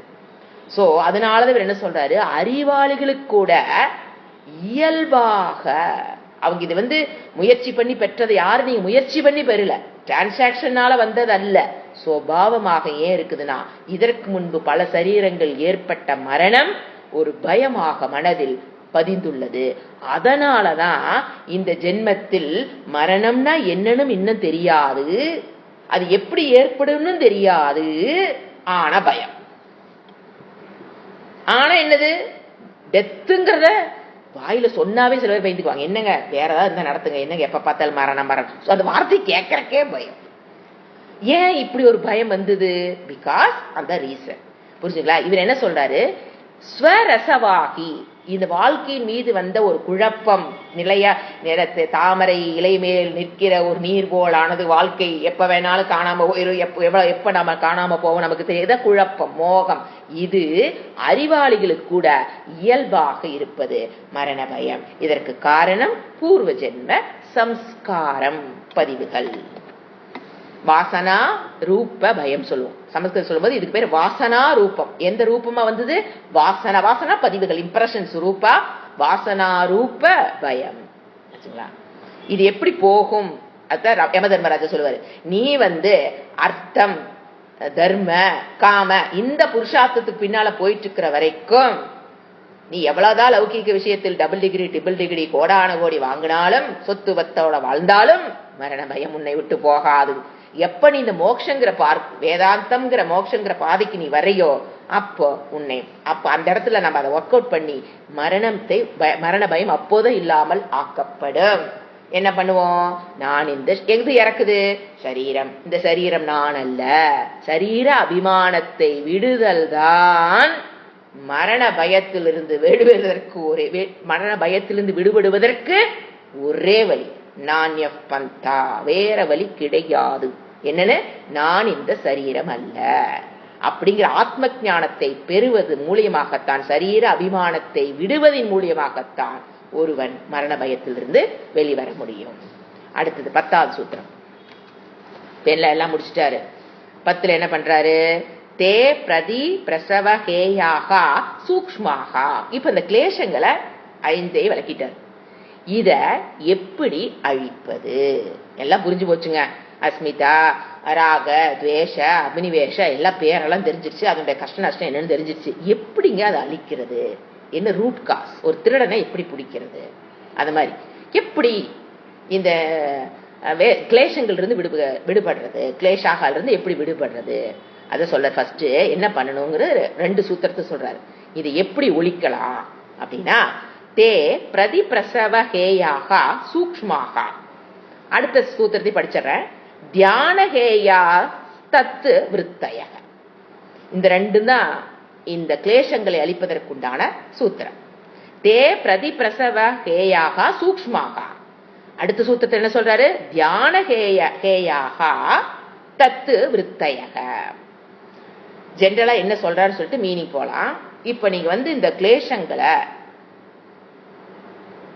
அழிக்கணும், ராகமா இருந்தாலும் சரி, துவேஷம் எதா இருந்தாலும் சரி, இத ஒழிக்கணும் அப்படின்னா இப்போ ஒரு ஒரு ஒரு உருவாகுது அப்படின்னு வச்சுங்களேன். ஒரு சிருஷ்டி, இந்த சரீரம் படைக்கப்பட்டிருக்கு, இந்த உலகம் படைக்கப்பட்டிருக்கு, எவ்ரிதிங் எது சிருஷ்டியா இருக்கோ நீங்க பாருங்க. உலகமா இந்த சரீரம்னு எடுத்துக்கலாம், கண்ணுக்கு முன்னாடி தெரியும் இந்த உலகம். இது படைக்கிறதுல 3 ஸ்டெப் வந்திருக்கும். ஃபர்ஸ்ட் அது எங்க இருந்திருக்குன்னா காரண, இப்ப பிரபஞ்சத்தை எடுத்தீங்கன்னா அது காரண பிரபஞ்சமா முதல்ல இருந்திருக்கும். அதுல இருந்து வந்ததுதான் சூக்ஷ்ம பிரபஞ்சம், அதுல இருந்து வந்ததுதான் ஸ்தூலம். ஸ்தூலம்னா கண்ணுக்கு தெரிகிற இந்த பிரபஞ்சம், சூக்ஷ்மம்னா கண்ணுக்கு தெரியாத ஒரு பிரபஞ்சம். அதுக்கு முன்னால எதுல ஒடுங்கி இருக்கும்? காரண பிரபஞ்சம். இது பிரபஞ்ச சிருஷ்டியே இப்படித்தான், காரணத்தில் இருந்த பிரபஞ்சம். ஏன்னா ஒரு சிருஷ்டி தொடங்குதுன்னா புதுசா ஓம் கிளீம் கிளாம் போட்டு உருவாகுதுல, தோன்றா நிலையில் காரண ரூபமாக இருந்த பிரபஞ்சம் தான் சூக்ஷ்மத்துக்கு முதல்ல வரும், கண்ணுக்கு தெரியாத உலகமாக முதல்ல வரும், அப்புறம் தான் கண்ணுக்கு தெரிகிற உலகமாக வரும். படைப்புனாவே இந்த 3 ஸ்டெப் இருக்கும். இப்ப சரீரம் எப்படிங்க படைச்சாங்க? சரீரம்ங்கிறது காரணத்தில் முதல்ல, காரணம்ங்கிறது நம்மளுடைய புண்ணிய பாப்பம்ங்கிறது காரண சரீரம். அதிலிருந்து வந்ததுதான் சூக்ஷ்ம சரீரம், அதிலிருந்து வந்ததுதான் இந்த கண்ணுக்கு தெரிகிற ஸ்தூல சரீரம். ஃபர்ஸ்ட் இந்த சரீரம் எந்த ரூபத்தில் இருந்தது? காரண சரீரம், புண்ணிய பாப்பம் மட்டும்தான் இருந்தது. அதுக்கப்புறம் தான் என்னாச்சு? ஸ்தூலம், சூக்ஷ்மம், அதுக்கப்புறம் தான் என்னது? நம்ம கண்ணுக்கு தெரிகிற இந்த ஸ்தூலம். நீங்க பாருங்க, ஒரு குயவன் பானையை படைக்கிறான்னு வச்சுக்கோங்களேன். ஃபர்ஸ்ட் அவரு மண்டையில சூக்ஷ்மா அதை படைச்சிருவாரு. இந்த வெயிட், இந்த அளவு மண் எடுக்கலாம், இன்னைக்கு இந்த பானை பண்ணலாம், இந்த வெயிட்ல பண்ணலாம், இந்த ஷேப்ல பண்ணலாம், இவ்வளவு வெயிட், எல்லாத்தையும் எங்க முடிச்சிருவாரு அவரு? சூக்ஷ்மம். அதுக்கு முன்னால் அவர்கிட்ட அந்த ஞானம் எப்படி இருந்தது? வெளிப்படாத நிலையில், காரண நிலையில் அந்த அறிவுள்ள இருந்ததா? படைக்கலாம், பானையை இன்னைக்கு சிருஷ்டி செய்யலாம் போதுதான் அந்த தோன்றா நிலையில் இருந்த ஞானம் எங்க வருது? வியக்தமா வருது அவருக்குள்ள. அது வரைக்கும் அவர் சாப்பிட்டு இருப்பார், தூங்கி எதையோ எண்ணங்கள் வந்திருக்கும். இப்ப பானையை படைக்கலாம் அப்படின்னு காரணத்திலிருந்து ஃபர்ஸ்ட் எங்க வருது அந்த படைப்பு? பானை காரண நிலையில் குயவனிடம் தூங்கிக் கொண்டிருந்த அந்த அறிவு விழிப்பு சூக்ஷ்மத்துக்கு வரும். சூக்ஷ்மம் எங்க? அவருடைய மண்டையில அவர் என்ன பண்ணுவார்? மனதில், புத்தியில் இவ்வளவு மண் எடுக்கலாம், இன்னைக்கு என்ன பண்ணலாம், ஏது பண்ணலாம், எல்லாம் பிளானிங் பிளானிங் பிளானிங் நடக்கிறாரா? அதுக்கப்புறம் தான் சூக்ஷ்மமா ஒரு பானையை சிருஷ்டி பண்ணிடுவாரு. அதுக்கப்புறம் தான் அவர் என்ன பண்ணுவாரு? ஸ்தூலமாக ஒரு பானையை சிருஷ்டி செய்யறாரு. அதே மாதிரிதான் நீங்க சமையல் ஃபர்ஸ்ட் என்ன பண்ணுவோம்? பிளானிங், என்னென்ன பண்ணலாம் போது அது சூக்ஷ்மம். அப்புறம் எல்லாம் போட்டு சமைச்சு வச்சீங்கன்னா ஸ்தூலமா சாப்பாடு ரெடி. அந்த சாப்பாடு முதல்ல எங்க ரெடி ஆயிரும்? இன்ன சமைக்கலாம், எப்படி பண்ணலாம், இந்த டேஸ்ட் இப்படி பண்ணலாம் போது சூக்ஷ்மம், ஸ்தூலம். சோ எந்த ஒரு படைப்பை எடுத்தாலும் காரணம், சூக்ஷ்மம், ஸ்தூலம். அது பிரபஞ்சமா இருந்தாலும் சரி, சரீரமா இருந்தாலும் சரி, ஒரு பானையை படைச்சாலும் சரி வச்சுங்களா. இப்ப அவர் என்ன சொல்றாரு? இப்ப இந்த கிளேஷங்கள் 3 நிலை உடையது. இந்த கிளேஷங்கள் ராகம், துவேஷம், அபினிவேஷம் படிச்சு பாத்தீங்களா? எல்லாமே அவித்யா விட்டுருங்க. அதனால வந்ததா அஸ்மிதா, ராகம், துவேஷம், அபினிவேஷம். இந்த 4ம் இந்த 3 நிலையில் இருக்கும். ஏன்னா திருடனை பிடிக்கணும்னா அவன் எங்க ஒளிஞ்சிருக்கான்னு கண்டுபிடிக்கணும், அப்பதானே போய் பிடிக்க முடியும். அப்போ இதெல்லாம் எங்க ஒளிஞ்சிட்டு இருக்குது அதான் சொல்றாரு அவர் அழகா. 3 நிலையில் இருக்கும். ஃபர்ஸ்ட் தோன்றா நிலையில் உள்ள காரண ரூபத்தில் இருக்கும், அப்புறம்தான் சூக்ஷ்ம நிலைக்கு வரும், அப்புறம்தான் ஸ்தூல நிலைக்கு வரும். இவர் என்ன சொல்றாரு? இப்ப நமக்கு ஒரு ராகம்னு எடுத்துக்கலாம், துவேஷம், இதெல்லாம் ஸ்தூலத்துல தான் நம்ம பாக்குறோம் இல்லைங்களா? மனதில் ஒரு ஆசை வந்துருச்சுன்னு என்னது? அந்த பொருளை போய் வாங்கணுங்கிற ஆசை ஸ்தூலமா வந்துருச்சு. உங்களுக்கு வெளிப்பட்ட நிலை ஸ்தூலமா நமக்கு என்ன மனமா இருந்தாலும் அது ஒரு பொருளை போய் வாங்குறோம் அப்படின்னா அது பற்று, அல்லது ஒரு பொருளை வெறுக்கிறோம், அல்ல வாங்குற எடுத்துக்கலாம். வாங்குற அப்படிங்கறது பொருளை போய் வாங்கிட்டீங்கன்னா ஸ்தூலமா வெளிப்பட்டுருச்சு. அந்த ஆசை, அந்த ஆசைப்பட்டு அந்த பொருளை வாங்கிட்டீங்க அப்படின்னா அது ஸ்தூலம் வெளிப்பட்டுருச்சு. அதுக்கு முன்னால அது எங்க இருந்திருக்கணும்? சூக்ஷ்மத்துல இருந்திருக்கணும். அந்த ஆசை பொருளை வாங்கும் போது அது ஸ்தூலம், வெளிப்பட்ட ஆசை பொருளாக வந்துருச்சு, அது ஸ்தூலம். அதுக்கு முன்னால் அது எங்க இருந்திருக்கணும்? சூக்ஷ்மம். அதுக்கு முன்னால் அது எங்க இருந்திருக்கணும்? காரணம். எல்லா கிளேஷங்களும் வெறுப்பு, பொறாமை, கோபம் எல்லாமே பாருங்க இந்த 3 ஸ்டேஜ். இப்ப கோபம்னு எடுத்துங்களேன், ஓங்கி பட்டுன்னு விட்டுட்டீங்கன்னா அது ஸ்தூலம், வெளிப்பட்டுருச்சு. அதுக்கு முன்னால் அது எங்க இருந்திருக்கும்? சூக்ஷ்மமாக மனதில் உருவெடுத்திருக்கும். அதுக்கு முன்னால் அது எங்க இருந்திருக்கும்? காரணம். இப்ப பாருங்க, அந்த காரண நிலையில் இருக்கும்போது உள்ள இருக்கிறது நமக்கு தெரியாது. கோபமே எடுத்துக்குங்க, உள்ள இருக்கு நமக்கு தெரியாது. அது ட்ரிகர் ஆனோன்னா ஃபர்ஸ்ட் சூக்ஷ்மா இருக்கும், ஸ்தூலங்கிறது ஓங்கி ஒன்று வைக்கிறது ஸ்தூலம். அதே போல இந்த கிளேஷங்கள் என்ன பண்ணணுங்கிறது எப்படி? நீ எங்க ஸ்தூலமா வெளிப்பட்டுச்சா, நீ எங்க ஒண்டி ஒடுக்கணப்போ ரிவர்ஸ். எங்கிருந்து எந்த ரூட் வழியா நீங்க போனீங்களோ, இப்ப இங்கிருந்து அவனாசி போய் கோயம்புத்தூர் போனீங்கன்னா திரும்பி வரும்போது எப்படித்தான் வருவோம்? அவனாசி வந்து ஈரோடு வரமா? எது வழியா போனீங்களோ அது வழியா தானே திரும்பி வரும். மாற்று ரூட்லாம் இருக்கு, நீங்க அதெல்லாம் கன்ஃபியூஸ் பண்ணிக்கூடாது. எதுல போனோமோ அதுல வந்தா ஈஸி ஆச்சா. இப்ப அது எப்படி வெளியில் வந்தது? கார நிலையிலிருந்து சூக்ஷ்ம நிலையிலிருந்து ஸ்தூலத்துக்கு வந்துருச்சா? நமக்கு ட்ரிக். நமக்கு ஸ்தூலத்துல ஓங்கி ஒருத்தர் விட்டுட்டோம் அடி. இப்ப என்ன பண்ணணும்? அதை நீ கிளேஷங்களை, மனதில் இருக்கிற கோபத்தை அடக்கணும்னா ஃபர்ஸ்ட் நீ எங்க வரணும்? சூக்ஷ்மத்துக்கு வரணும். சூக்ஷ்மத்துக்கு எப்படிங்க வராது? யாருங்க ஹெல்ப் பண்ணுவா? கர்மயோகம், தியானம், இதெல்லாம் தான் அது பண்ணும். கர்மயோகமாகட்டும், தியானமாகட்டும், எல்லாம் என்ன பண்ணும்? ஸ்தூலமா இருக்கிற அந்த பிரச்சனை முதல்ல சூக்ஷ்மத்துக்குள்ள கொண்டாந்துருவீங்க ஆச்சுங்களா. இப்போ எங்க இருக்குது? இல்லாம இல்ல, சூக்ஷ்ம நிலையில் இருக்குது. அதை கொண்டு எங்க ஒடுக்கணும்? காரணம். அப்போ இங்கிருந்து 2வது ஸ்டேஜ், சூக்ஷ்மத்திலிருந்து காரணத்துக்கு போகணும்னா ஆத்ம ஞானம், அவித்யை ஒழித்தல். அவித்யா இல்லாம பண்ண வித்யா. வித்தியை கொடுத்துட்டீங்கன்னா அது எங்க போயிரும்? சூக்ஷ்மத்திலிருந்து காரணத்துக்கு போயிரும். சோ எப்படி வந்ததுன்னா திருப்பி ரிவர்ஸ் போறோம். ஸ்தூலத்திலிருந்து நீங்க சூக்ஷ்மத்துக்கு வரணும்னா எதை யூஸ் பண்ணணும்? கர்மயோகமும் தியானம். அப்ப சூக்ஷ்மத்தில் இருக்கும், எப்ப வேணா ட்ரிகர் ஆகலாம். சூக்ஷ்மத்தில் இருந்தா என்ன அர்த்தம்? எப்ப வேணா ட்ரிகர், வெளிப்படாம இருக்கும், எப்ப வேணா ட்ரிகர் ஆயிரும். அப்ப அங்கிருந்து ட்ரிகர் ஆகாத நிலைக்கு போகணும்னா காரணத்துக்கு போகணும். அப்ப எது வேணும்? ஞானம். ஏன்னா இந்த ட்ரிகர் ஆகிறதுல யாரு? அவித்யா தான் மெயின் ரூட். எதுக்கு? அஸ்மிதாவுக்கு, ராகத்துக்கு, துவேஷத்துக்கும் எல்லாத்துக்கும் யாரு காரணம்? அவித்யா. அப்போ அந்த சூக்ஷ்மத்திலிருந்து காரணத்துக்கு போகணும்னா அந்த வித்யை வரணும், ஞானம். ஆத்ம ஞானத்தை பெறுவதன் மூலியமாக அது காரண நிலைக்கு போயிரும்.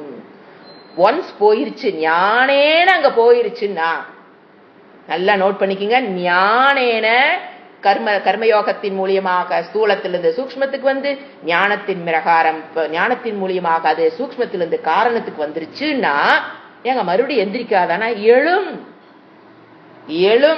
பழைய வாசனைகளை ரப்பர் வச்சு அழிக்க முடியாது. ஞானம் போய் உள்ள இருக்கிற வாசனைகளை அழிக்க முடியாது. அது ஈஸ்வர சிருஷ்டி. அந்த இம்ப்ரெஷன்ஸ் இருந்தா தான் you can live in this world, இல்லீங்களா? நேத்து மகனை பார்த்துட்டு இதுதான் மகன் மிக்ஸ் ஆனதுக்கு அது மறந்து அழிஞ்சு போச்சு வச்சுக்கோங்க. அடுத்த நாள் அவனை பார்த்தோன்னே நீங்க யாரா என் வீட்டுக்கு வந்தீங்கன்னு கேட்போம் இல்லையா? So impressions are very very necessary for survival of the fittest. அதெல்லாம் ஒரு survival of the fittest. So அது இருக்கும். ஆனா நீங்க இந்த மெத்தட் பிரகாரம் போனீங்கன்னா அது எழும். ஆனா வருவட்ட விதை. அந்த வாசனைகள் உள்ளிருந்து வரும். காரண ரூபத்தில் வாசனை ரூபமாக இருப்பதிலிருந்து எழும், இல்லைன்னு சொல்ல முடியாது, எழும். ஆனா வருவட்ட விதையை போல் அங்கேயே வேலை. அதனால என்ன பண்ண முடியும்? முளைவிட முடியாது, அது வளர முடியாது. எங்கிருந்து? அங்கிருந்து சூக்ஷ்மத்துக்கு வந்து அங்கிருந்து ஸ்தூலத்துக்கு வர அதனால முடியாது.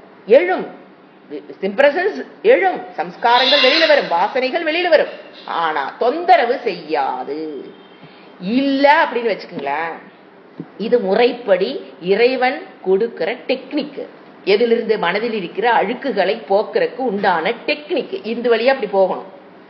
இது இல்லாம நீங்க வந்து ஒரு டெக்னிக் யூஸ் பண்ணாம ஜஸ்ட் பை ஒரு ஆசை, ஏதோ ஒரு ப்ரெஷர், ஒரு டென்ஷன், அதாவது என்ன சொல்றது, ஒரு இந்த ரூட் இல்லாம நீங்களே உங்களை கண்ட்ரோல் பண்ணிக்க நினைக்கிறீங்க. இறைவனோட உதவி இல்லாமல் நான் இனிமேல் கோவப்படக்கூடாது, இனிமேல் இப்படி அது என்னது? நம்மளுக்கு நாமளே பிரஷர் பண்ணிக்கிறது. ஏன்னா இந்த சிஸ்டம் தெரியலன்னு என்ன பண்ணுவோம்? என்ன பண்றதுன்னு தெரியாது. கோவப்படக்கூடாது, அல்லது ராகத்திலிருந்து விடுபடணும், வெறுப்பிலிருந்து விடுபடணும் அப்படின்னு நீங்க முயற்சி பண்ணி ஸ்தூலத்துல வெளிப்படுத்தாம சூக்ஷ்மத்துல வெளிப்படுத்தாம இருந்தீங்கனாலும் காரணத்துக்குள் அது ஒளிந்து கொண்டிருக்கும். ஏன்னா வெளியில நீங்க ஸ்தூலமா அடிக்க மாட்டீங்க, சூக்ஷ்மா வேண்டாம். மனதிலும் அது மனதிலும் உங்களுக்கு கோபம் வரல, ராக இருப்புங்கிறத கோபமோ மனதிலும் இல்லாம கூட பண்ணிக்கலாம். ஆனா கார நிலையில் இருக்கிற கிளேசங்களை என்ன பண்ண முடியும்? பண்ண முடியாது. அதனாலதான் பாருங்க, பை ஃபோர்ஸோ வேற ஏதாவது டெக்னிக் நீங்க யூஸ் பண்ணீங்கன்னா ஸ்தூலத்திலிருந்து சூக்ஷ்மத்துக்கும் போயிடலாம், சூக்ஷ்மத்திலிருந்து காரணத்துக்கும் போயிடும். ஆனா காரணத்தில் அது என்ன ஆகும்? மறுபடியும் ஒரு அதை பிரஷரைஸ் ஆகி ஒரு வேற ஏதாவது ஒரு சூழல் வரும்போது சொய்ய என்ன பண்ணிடும்? அப்படியே வெளியில வந்துடும். அடக்கி வைக்க கூடாது. ஒரு ராகத்திலிருந்து விடுவதாகட்டும், துவேஷத்திலிருந்து விடுபடட்டும், கோபமாகட்டும், பொறாமையாகட்டும், கர்வமாகட்டும், எதா இருந்தாலும் இந்த சிஸ்டத்துல உள்ள போனீங்கன்னா அது உள்ள வருபட்டு விடும், மறுபடியும் முளைக்காது. இல்லைனா என்ன நடக்கும்? காரண ரூபத்தில் பதுங்கி ஒதுங்கி என்ன சொல்றது, ஒளிஞ்சிட்டு இருக்கிற திருடனை போல் எப்ப வேணாலும் வெளியில வரும்போது டபுள் ஃபோர்ஸோட வரும். ஏன்? பிரஷர். நீங்க பண்ணக்கூடாது பிரஷர் பண்ணும்போது அந்த வாசனை எப்படி வரும்? டபுள் ஸ்பீடோட வரும். 2 வார்த்தை திட்டுறவங்க 10 வார்த்தை திட்டிட்டு வந்திருப்போம். கோபத்தின் வெளிப்பாடு. முதலையாச்சு கோபம் வந்தா வெளிப்பட்டு இருந்தா 2 வார்த்தையோட திட்டினா போயிட்டு இருந்திருப்போம். நீங்க வாட்டுக்கு கோவப்படக்கூடாது பிரஷர் பண்ண அது உள்ள இருந்து எப்படி வருகிறார் இறைவன்? டபுள் ஸ்பீடோட. ஃபார் எக்ஸாம்பிள் 2 வார்த்தை திட்டுற இடத்துல 10 வார்த்தை திட்டிடுவோம். ஏன்னா பிரஷர் உள்ள இருந்து அவ்வளவு ஸ்பீடா வரும். அடக்கி வைக்கல் கூடாது. வெளிப்படுத்திட்டு இந்த டெக்னிக் எப்படியே எங்கிருந்து எங்க வரணும்? கர்மயோகமும் தியானமும் மெரின கர்மயோகங்க. அது பண்ணவே ஸ்தூலத்திலிருந்து சூக்ஷ்மத்துக்கு போயிடும். சூக்ஷ்மத்திலிருந்து நீங்க ஆத்ம ஞான வேதாந்த வகுப்புகளை கேட்பதின் மூலமாக மட்டும்தான் சூக்ஷ்மத்திலிருந்து காரணத்துக்கு உங்களால் கொண்டு செல்ல முடியும். காரணத்தில் அது முளைக்காது. இதத்தான் அவர் 2 இதுல ஸ்லோகத்துல அவரு ஷார்ட்டா சொல்லிட்டாரு. என்ன ஃபர்ஸ்ட் பாக்குறோம்? தே பிரதி பிரசவ ஹேயாக சூக்ஷ்மாக. முதல்ல என்ன பண்ணணும்? அவற்றின் தேன அவற்றின் எது? இந்த ராக துவேஷ அஸ்மிதா அபினிவேஷா இது எல்லாம் பிரதி பிரசவ ஹேயாக கார நிலையில் ஒடுக்கி வெல்லலாம்.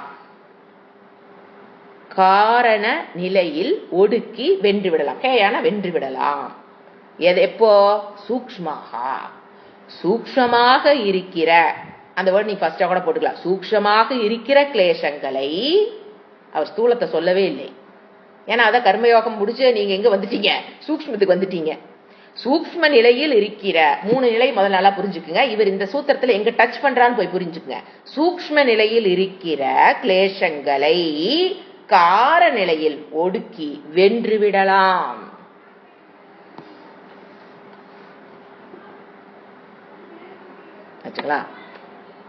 அடுத்தது 11ஆம் சூத்திரம் பார்த்தலாம். இது ஈஸிதான், ஆல்ரெடி சொல்லியாச்சு. அதே அர்த்தம் தான். தியானகேயாக தத்து விருத்தயக. இப்ப என்னது? இங்கிருந்து இங்க வர்றக்கு, அதாவது இப்ப என்ன சொல்றாரு? தியானத்தின் மூலம் கர்மயோகம் தியானம் அவற்றின் மூலியமாக என்ன பண்ணலாம்? தத்து விருத்தயக தியானத்தின் மூலம் ஸ்தூல வடிவங்களை ஒழிக்கலாம். தியானம் கர்மயோகம் தியானம் இதற்றின் மூலியமாக ஸ்தூல வடிவங்களை ஒழிக்கலாம். அப்ப ஃபர்ஸ்ட் இந்த சூத்திரம் வந்திருக்கணும் நமக்கு. நம்மளுடைய சிஸ்ட பிரகாரம் இது ஃபர்ஸ்ட் வந்திருக்கணும். எது? கர்மயோகத்தின் மூலியமாக ஸ்தூலத்தில் இருப்பதை அழிக்கலாம் அப்படின்ட்டாரு இங்க. இப்ப 2 சேர்த்து, அதனால 2 சேர்த்து படிச்சேன். இப்ப 2 சேர்த்து படிக்கும் போது ஃபர்ஸ்ட் ஸ்தூலத்தில் இருக்கிறத சூக்ஷ்மத்துக்கு கொண்டு வரக்கு கர்மயோகம் தியானம் உதவி செய்யும். அதன் மூலியமாக கொண்டு வந்துடலாம். அடுத்ததான் என்ன ஒரு 10ஆம் சூத்திரம்? நீ சூக்ஷ்மமாக இருக்கிற அந்த கிளேஷாக எதன் மூலியமாக? கார நிலையில் ஒடுக்கி வென்று விடலாம். எதன் மூலியமாக? ஆத்ம ஞானேன ஞானத்தின் மூலியமாக சித்தத்தில் இருக்கும். இதை நம்ம என்ன பண்ணலாம்? காரநிலை கொண்டு போயிடுறது. சித்தத்தில் மனதில் இருக்கிற, சித்தம்னா மனம்ங்க, மனதில் இருக்கிறதை நம்ம இதுக்கு கொண்டு போயிடலாம். எஸ், இது 2 முடிஞ்சது. அடுத்தது என்ன சொல்றாரு? கிளேஷ மூலயக கர்மாசயோ திருஷ்டா திருஷ்ட ஜன்ம வேதனீயக. என்ன சொல்றாரு? இந்த கிளேசத்தினுடைய வேறு நமக்கு என்ன பண்ணுது? இந்த பிறவியிலையும் கஷ்டத்தை கொடுக்குது. இந்த கிளேசத்தை ஏன் ரிமூவ் பண்ணணும்? எப்படி ரிமூவ் பண்ணும் ஃபர்ஸ்ட் சொல்லிட்டாரு. ஏன் ரிமூவ் பண்ணும்? இந்த ஜென்மத்தில் இருக்கிற கிளேசங்கள் எப்படி நம்மளது அடுத்த சரீரத்தோடு இணைக்கிறது? இந்த நாம நினைக்கிறோம் இதெல்லாம் அழிச்சா என்ன, அழிக்காட்டி என்ன, அவர் என்ன சொல்றாரு, இப்போ உன் மனதில் இருக்கிற கிளேஷாகா இந்த பிறவியில் வருகிற துக்கம் மட்டுமல்ல, அடுத்த பிறவியில் வருகிறது துக்கங்களை பிறவி எடுத்து அதில் படுற துக்கத்துக்கும் அது காரணம், அழித்தே தீரணும் அப்படின்னு சொல்லி முடிக்க போறாரு. அடுத்த கிளாஸ்ல பார்க்கலாம். ஓம் சாந்தி சாந்தி சாந்தி. ஹரிஹி ஓம். ஸ்ரீ குருப்யோ நமஹ. ஹரிஹி ஓம்.